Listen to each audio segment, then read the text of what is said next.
Hello friends, welcome you again आपके अपने channel शुभ MPPSC पर। और मैं हूं शुभम। और आज हम जानेंगे फिरोज शाह तुगलक के बारे में।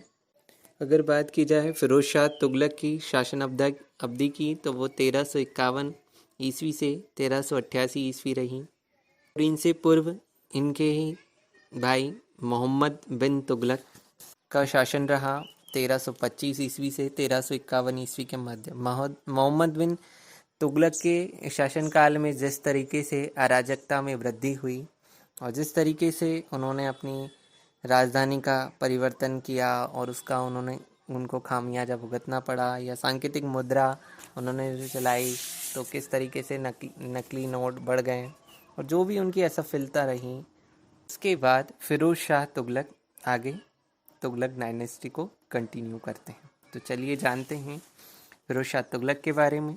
तो मोहम्मद बिन तुगलक के ये चचेरे भाई थे फिरोज शाह तुगलक। ये दिल्ली के सुल्तान बनते हैं 1351 ईस्वी में। और इन्होंने मोहम्मद बिन तुगलक के द्वारा जो भी ऋण या तकावी थे उनको इन्होंने माफ़ कर दिया, और सुल्तान को जो भेंट देने की प्रथा थी उसका इन्होंने अंत किया।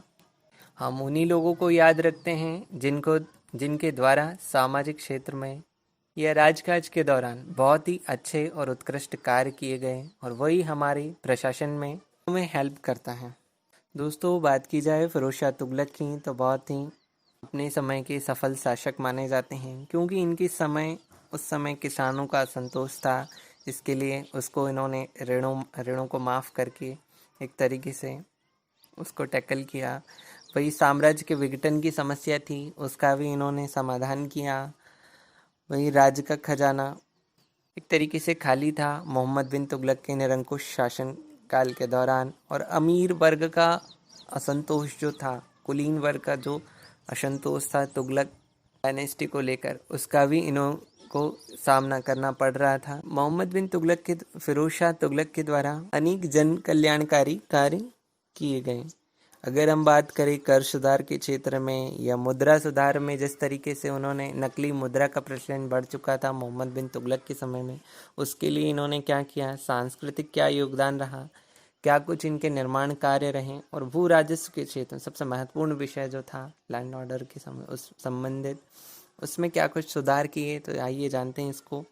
अगर बात करें हम कर सुधारों की, तो 23 तरीके के अलग अलग कर थे, उनको इन्होंने समाप्त कर और केवल 4 तरीके के कर लगा दिए, जिनका नाम क्रमशः खराज, जकात, जजिया और खुश्म था। और उन्होंने दंड करों को एक तरीके से मानवीय बनाया, या दंड करों की दरें भी इन्होंने कम की, या कोड़े मारने की जो प्रथा थी उसको भी इन्होंने कुछ हद तक कम किया। वही बात की जाए कि जिस तरीके से जाली करेंसी या नोट बढ़ चुके थे या सिक्के बढ़ चुके थे, उसके लिए इन्होंने क्या किया, शशगनी यानी चांदी का एक नया सिक्का चलाया। अद्दा नामक एक चांदी व तांबा का एक सिक्का चलाया। तो इस तरीके से इन्होंने नकली मुद्रा पे एक तरीके से कंट्रोल लगाया। वही सांस्कृतिक योगदान की बात करें फिरोज शाह तुगलक की, तो रोजगार के दफ्तर की स्थापना की, यानी आज का हमारा जो रोजगार कार्यालय है उस समय भी होता था। मुस्लिम अनाथ स्त्रियों हेतु दीवान खैरात नामक एक विभाग की स्थापना की, एक अलग डिपार्टमेंट बनाया इन्होंने। संस्कृत ग्रंथों का इन्होंने फारसी में अनुवाद कराया। इनकी आत्मकथा फतवात ए फिरोज शाही, कई बार प्री में पूछा है कुछ एग्जाम में कि फतवात ए फिरोज शाही किसकी आत्मकथा है, तो फिरोज शाह तुगलक की है। जैसा नाम में ही, इस आत्मकथा में ही मेंशन है फिरोज शाही, तो फिरोज शाह तुगलक की है। इन्होंने चीन, ईरान, इराक के साथ राजदूतों को आदान प्रदान किया, अपने राजदूत भेजे, और इस तरीके से सांस्कृतिक रूप से संपर्क में वृद्धि हुई आसपास के अन्य राष्ट्रों के साथ। इससे इनका सामंजस्य बना रहा अन्य राष्ट्रों के साथ, और इन्हें शासन संचालन में ज़्यादा कठिनाइयों का सामना नहीं करना पड़ा। निर्माण कार्यों की बात की जाए तो फिरोज शाह ने अपने शासनकाल में खिजराबाद व मेरठ से अशोक के स्तंभों को लाकर दिल्ली में इन्होंने स्थापित किया। फिरोजाबाद में मदरसे का निर्माण कराया। फतेहाबाद, फिरोजाबाद, हिसार, फिरोजपुर, जैनपुर आदि नगरों का निर्माण कार्य इनके द्वारा कराया गया।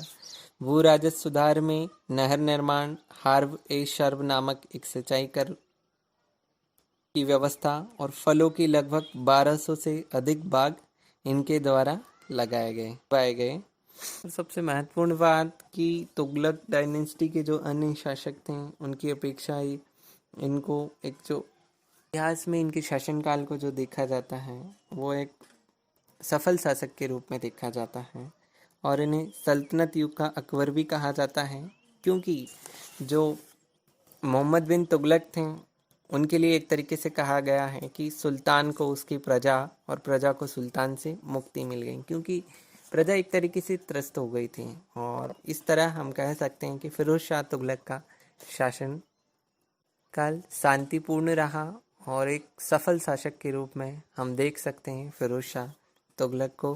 दोस्तों, यहीं पर हमारा ये विषय समाप्त होता है।